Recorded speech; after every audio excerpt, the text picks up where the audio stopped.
Assalamu Walaikum. Hello friends, how are you? Welcome back to my new video.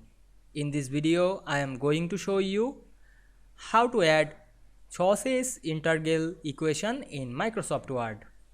Let's get started. Firstly, we have to open our document. Then we want to add Cauchy's integral equation. Go to the Insert menu. Then click the Equation drop down menu. Go to the More Equation from office.com. Then find the Cauchy's integral equation. Here the Cauchy's integral. Now we insert it. Then we can see we insert the Cauchy's integral equation very easily. Now we want to edit this integral and add some extra equation. Go to the design menu, then added extra equation.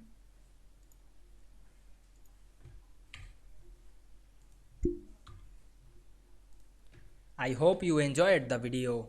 Please like, comment, share and subscribe my channel. Thanks for watching.